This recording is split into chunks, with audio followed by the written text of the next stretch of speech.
वैदिक पर्सपेक्टिव के इस YouTube चैनल को सब्सक्राइब करें, वीडियो को लाइक व शेयर करें। ओम विसुपर्णो अंतरिक्षाणि अक्षत गभीर वीपा असुरः सुनीतः क्वा इदानीम सूर्यः कः चिकेत कतमां द्याम रश्मिः अस्य ततान। व्याख्यान किया।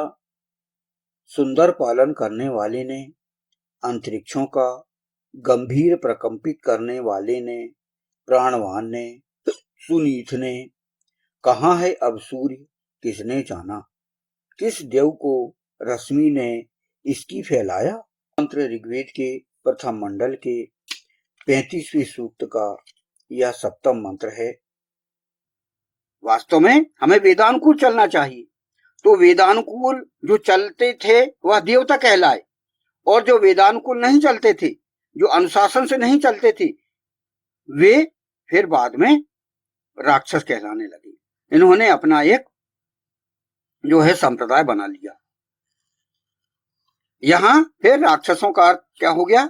विघ्न डालने वाली शक्ति, अज्ञान, अहिंसा को छोड़कर हिंसा करने वाले, या अव्यवस्था का प्रतीक हो गया इनका। तो क्या हुआ कि असुर और राक्षस में फिर अंतर हो गया, डिफरेंट आ गया फिर। तो उसको हम समझें कि असुर और राक्षस, इनका हम अलग अलग हम क्लासिफाई करके इनको समझने का प्रयास करें कि जैसे कि मूल अर्थ क्या था पहले वेद अवतरण काल के समय। असुर का अर्थ क्या था? प्राणवान और शक्तिशाली। और राक्षस का अर्थ था रक्षक। और इसका भाव क्या था? प्रारंभ में क्या था भाव? वेद अवतरण के समय असुर का अर्थ था ये सकारात्मक लिया जाता था, और राक्षस का अर्थ भी सकारात्मक लिया जाता था। फिर बाद में अर्थ बदल गया। बाद में असुर का अर्थ वेद विरोधी हो गया, और राक्षस का अर्थ हिंसक और दुष्ट के रूप में जाना जाने लगा। और ये फिर अपने प्रतीक क्या मानने लगे? प्रतीक क्या हो गए फिर? ये शक्ति और शासन, जीवन। असुर का क्या हो गया? शक्ति का प्रतीक हो गया, शासन करने वालों का प्रतीक हो गया, और जीवन देने वालों का प्रतीक। ये तो वास्तविक अर्थ है। और राक्षस का अर्थ अव्यवस्था पैदा करना, अज्ञान पैदा करना। तो ये बाद में ये प्रतीक बदल गए इनके। वेदानुकाल वेदावतरण के समय असुर का जो भाव था, प्रतीक था, वह शक्ति था, जीवन था, शासन था। और राक्षस का अर्थ रक्षा करने वाला था। लेकिन बाद में वही राक्षस का अर्थ अव्यवस्था और अज्ञान का रूप ले लिया। तो आज भी जो है इसका जो है वही ना गलत अर्थों में लिया जाता है, जो कि असुर और राक्षस दोनों बुरे कर्म करने वालों का ग्रुप कहा जाने लगा। इस प्रवृत्ति को भगवान श्री कृष्ण ने श्रीमद् भगवत गीता में बहुत अच्छे से इसका विस्तार किया है। आध्यात्मिक और गूढ़ व्याख्या वैदिक दर्शन में की गई है फिर, जो कि आंतरिक मनोवृत्तियों के लिए भी किया जाता है।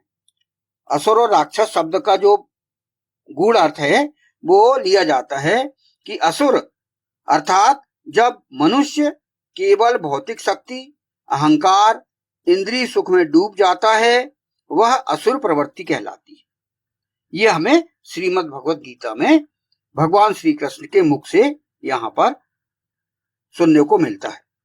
और राक्षस जो विचार या प्रवृत्ति ज्ञान, यज्ञ, सत्कर्म और सद्गुणों में बाधा डाले, वह राक्षस प्रवृत्ति है। तो ये जो है बाद में यह माना जाने लगा। अब निष्कर्ष क्या निकलता है?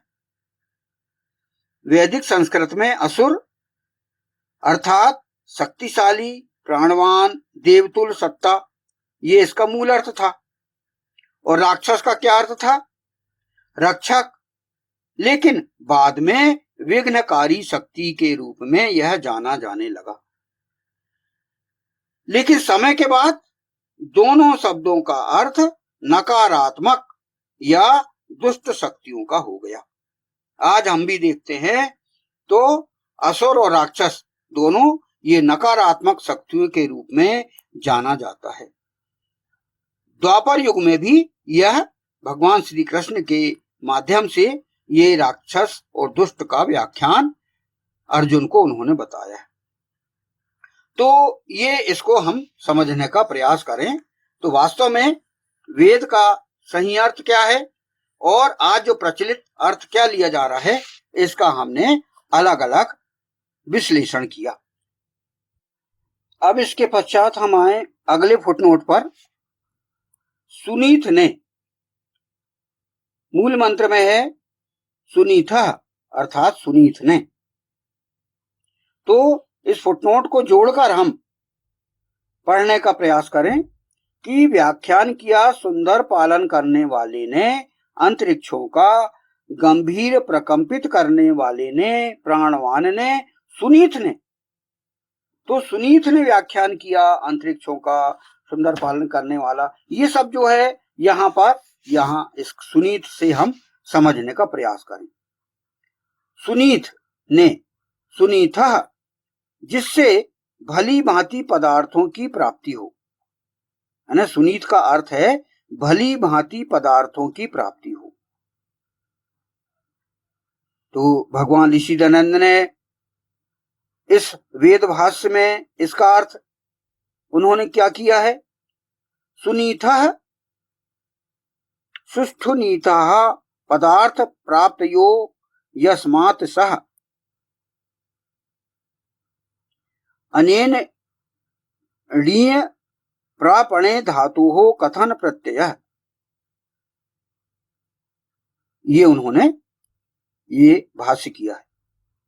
तो वैदिक संस्कृत में ऋण एक धातु होती है जिसका अर्थ है प्राप्त करना। इससे कथन प्रत्यय मिलकर यह शब्द बनता है। सुंदर प्राप्ति जिससे होती हो वह सुनीत है। ये भगवान ऋषि दयानंद ने यहाँ पर इसकी सुनीत शब्द की व्याख्या की है। सुंदर प्राप्ति जिससे होती हो। विष्णु परम पुरुष ने से सुंदर प्राप्ति होती है। भगवान विष्णु से हमें सुंदर प्राप्ति होती है और वह ऐसा व्यक्ति है जिससे जो कुछ भी मिलेगा सुंदर मिलेगा, उससे कुछ भी गलत चीज नहीं मिल सकती। इसलिए अंतरिक्ष के विषय में जो भी जानकारी विष्णु परम पुरुष से मिलेगी वह सुंदर ही होगी। यानी जो दुनिया के बारे में, सृष्टि के बारे में जो भी विष्णु परम पुरुष बताएंगे वह बिल्कुल सही बताएंगे और सुंदर बताएंगे। तो सुनीत शब्द की यहां पर हम समझने का प्रयास करें। यानी विष्णु परम पुरुष सुंदर प्राप्ति वाला कैसे है। सुनीत अर्थात अच्छा, शुभ, सुंदर, कल्याणकारी। सु अर्थात अच्छा, सुंदर और कल्याणकारी, और जो है प्राप्त करने वाला। तो जो है अच्छे मार्ग पर ले जाने वाला भी हम ले सकते हैं। जो हम उससे प्राप्त होते हैं तो अच्छे मार्ग के लिए वो मार्गदर्शन हमको देता है और वह हमें सही संचालन करता है, वह हमें सही रास्ते पे ले जाता है। जब भी वह हमको मिलता है तो उसका मार्गदर्शन हमें बहुत अच्छा प्राप्त होता है और वह हमें सही दिशा दिखाता है, मार्गदर्शन सही करता है। और वही जो है विष्णु जो है वही सुनीत कहलाता है, जिसे पालनकर्ता और व्यापक या सर्वव्यापी कहा गया है, अर्थात सही मार्ग दिखाने वाला। इसलिए भगवान विष्णु जीवों को धर्म और सत्य के मार्ग पर चलने की प्रेरणा देते हैं। इसलिए वेदों में उन्हें मार्गदर्शक कहा गया है।